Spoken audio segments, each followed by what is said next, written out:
La película comienza en Jerusalén, donde un montón de creyentes se congregan en el Muro de los Lamentos. Entre el mar de gente vemos a un niño corriendo lo más rápido posible con una canasta de huevos destinados a la cocina de un renombrado hotel, donde se hospeda Hercule Poirot, un famoso detective belga y un obsesivo compulsivo por naturaleza, por lo que examina con mucho cuidado los huevos que le sirven en el desayuno. Tienen que estar perfectos. Sin embargo, el deber interrumpe su desayuno y lo lleva al Muro de los Lamentos, donde la policía exhibe a 3 hombres religiosos sospechosos del robo de una reliquia sagrada de la Iglesia del Santo Sepulcro. La policía no encontró ninguna pista para incriminarlos, todo lo contrario a Poirot, el cual se fijó en una peculiar grieta sobre el lienzo cercano a la posición de la reliquia. Esa grieta solo pudo ser provocada por un tipo específico de bota, una que utiliza el jefe de policía. Para sorpresa de todos, ninguno de los sospechosos es culpable, sino el mismísimo jefe de policía. De hecho, Poirot envió a un oficial a su oficina con anterioridad y recuperó la reliquia. Enseguida el ladrón emprende la huida, solo para terminar chocando contra el bastón del detective, otro caso cerrado. La verdad, ya son demasiados casos cerrados, tantos que Poirot admite que no solo se ha ganado unas vacaciones, sino que las necesita. Su habilidad para detectar la mentira en medio de muchas verdades es su don como detective, pero una maldición para su día a día. Entonces el detective se dirige a la hermosa ciudad de Estambul para dar inicio a sus merecidas vacaciones. Durante su estancia se topa con Bogue, uno de sus pocos amigos que no está interesado en su figura como detective, sino como persona.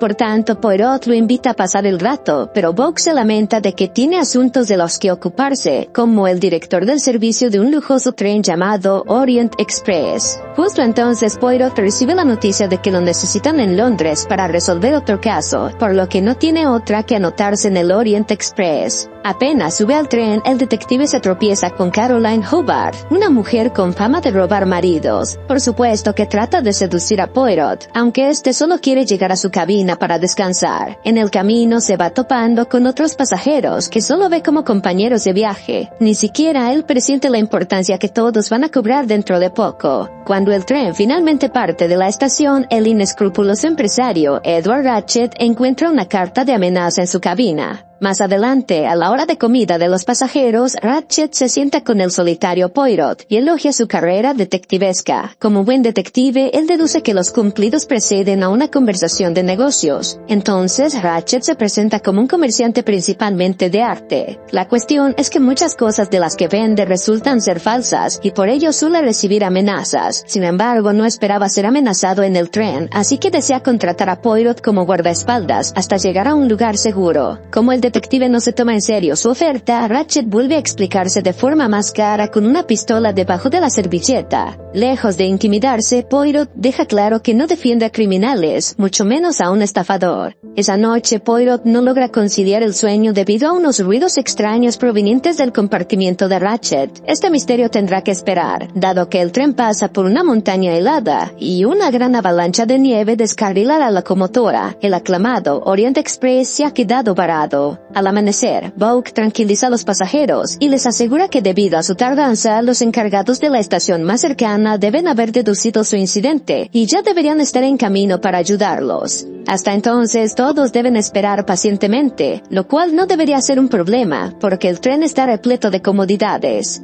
Aún así, los pasajeros no pueden evitar expresar su molestia, puesto que todos se dirigían a compromisos importantes y no parece que vayan a llegar a tiempo. La única que parece calmada es la misionera española Pilar Estrabados, que afirma que si se quedaron varados fue por voluntad de Dios, o de Lucifer. Solo el tiempo podrá decirlo. Por otro lado, los encargados descubren que la puerta de la cabina de Ratchet está cerrada. Luego de que Poirot la desbloquee con su bastón, descubren el cadáver del empresario. Al ver el cuerpo, John Arbuthnot, un doctor a bordo, señala que fue asesinado a la medianoche y que el asesino lo apuñaló múltiples veces sin un patrón claro, como si lo hubiera hecho con los ojos cerrados. Ante tal tragedia, Bogue le ruega por ayuda a Poirot, ya que no puede llegar a la próxima estación con un cadáver y un asesino suelto. Si bien eran sus vacaciones, el detective no puede decirle no a un amigo, por lo que le pide toda la información posible sobre cada pasajero. La búsqueda ha comenzado. Como primer paso, Poirot le informa a los pasajeros sobre la muerte de Ratched de manera totalmente directa, para analizar sus reacciones. El primero que dice algo es Hector McQueen, el secretario del difunto, que ya se veía venir su muerte debido a sus actos delictivos.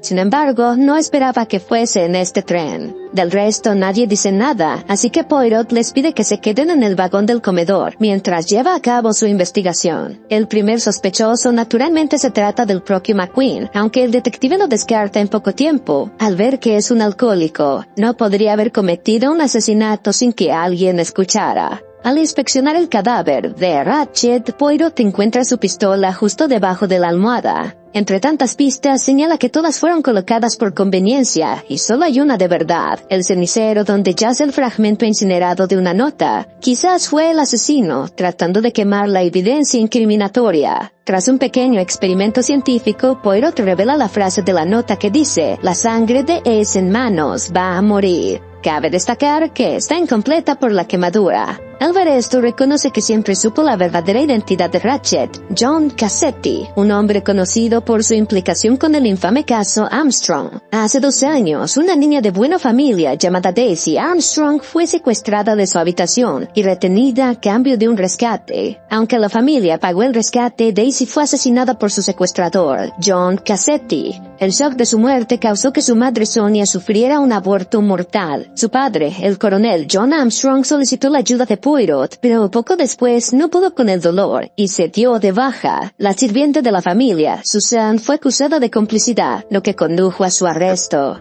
Entonces Poirot completa el mensaje de la nota incinerada, que dice: «La sangre de Daisy está en tus manos, vas a morir». De vuelta en el caso, Caroline confiesa que anoche un hombre estuvo husmeando en su compartimiento y cree que podría tratarse del asesino. Además, debajo de su cama encontró un botón que el inspector ferroviario viste en su indumentaria. No obstante, a Mitchell, el inspector a bordo, no le falta ningún botón en su uniforme. En la ronda de entrevistas, Pilar menciona que antes de ser misionera se dedicó a la enfermería. Por otro lado, el profesor austriaco Gerard Hartmann no para de hablar sobre ciencia y cómo esto volverá a convertir a Alemania en una potencia mundial, por no decir bélica. Y finalmente tenemos a Viniamino Márquez, un vendedor de automóviles cubano-americano, que niega haber sido chofer en su vida, a pesar de que las fotos en su equipaje dicen lo contrario. Luego de escuchar lo que todos estaban haciendo al momento de la muerte de Cassetti, el detective se dirige a Natalia Dragomirov, una anciana princesa que era la madrina de la pequeña Daisy Armstrong. Esto la convierte en la pasajera con más razones para haber asesinado a Cassetti, pero Poirot cree que es una mera coincidencia.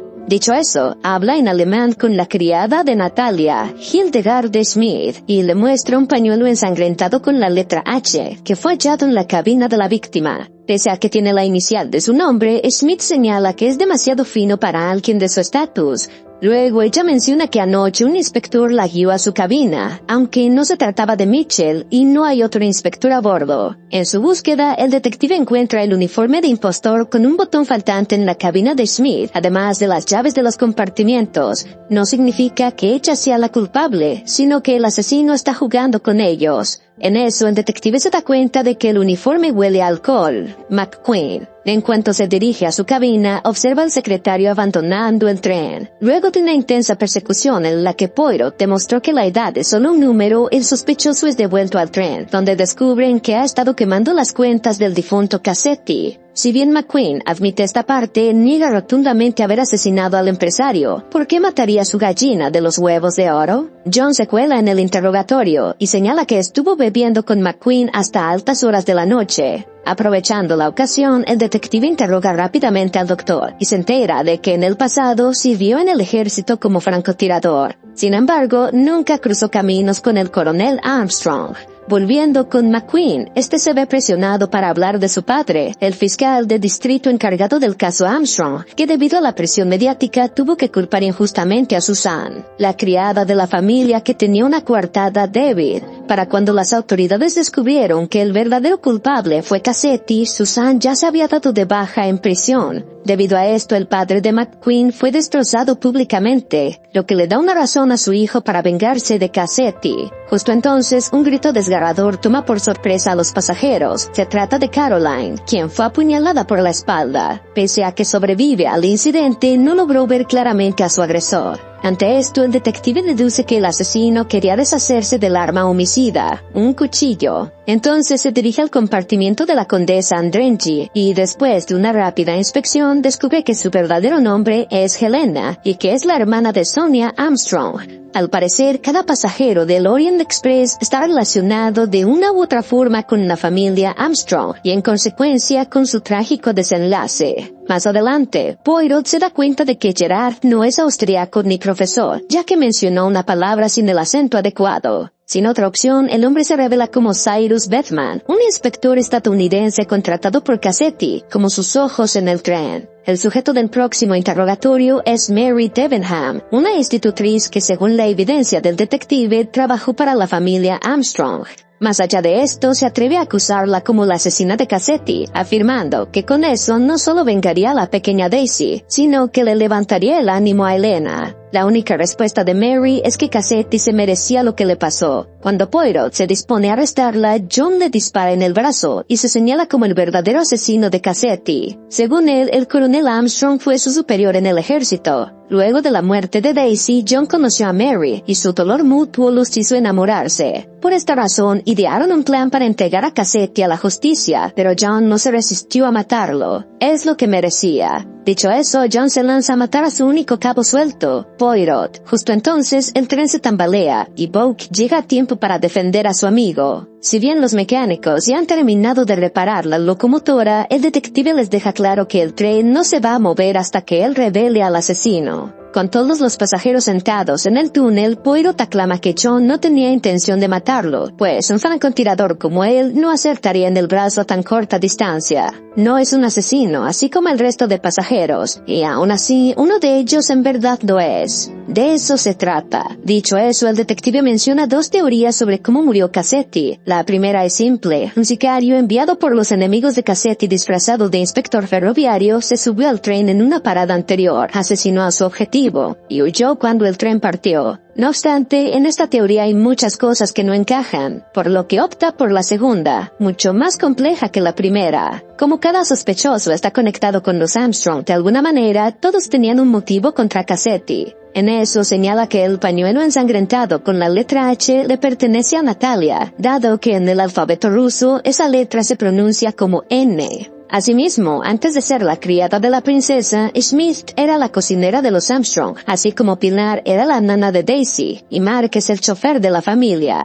Cyrus tampoco se salva, pues se trata del inspector que tomó el caso de los Armstrong y se enamoró de Susan antes de que fuera acusada injustamente. Incluso el inspector Mitchell tiene algo que ver, es el hermano de la difunta Susan. Solo un alma pudo haber perdido aún más que los presentes, Linda Arden, la madre de Sonia, abuela de la pequeña Daisy, y una actriz retirada interpretando su último papel. Entonces Carolina se quita la peluca, siempre fue Linda Arden. El asesino no es una sola persona, son todos. Los pasajeros se unieron para hacer lo que la ley nunca pudo. Cada uno de ellos colaboró para guiar a Cassetti al Orient Express, y cada uno le dio una puñalada en honor a Daisy. Tras esto plantaron las pistas falsas en un intento de confundir al detective, y que creyera que fue obra de un sicario. Al ser la artífice del plan, Linda solicita ser la única arrestada. Sin embargo, la brújula moral de Poirot es tan rígida que no piensa dejarlos impunes, a menos que lo maten ahora mismo. Enseguida, Linda toma el revólver y trata de dispararse a sí misma, afirmando que ya murió con Daisy.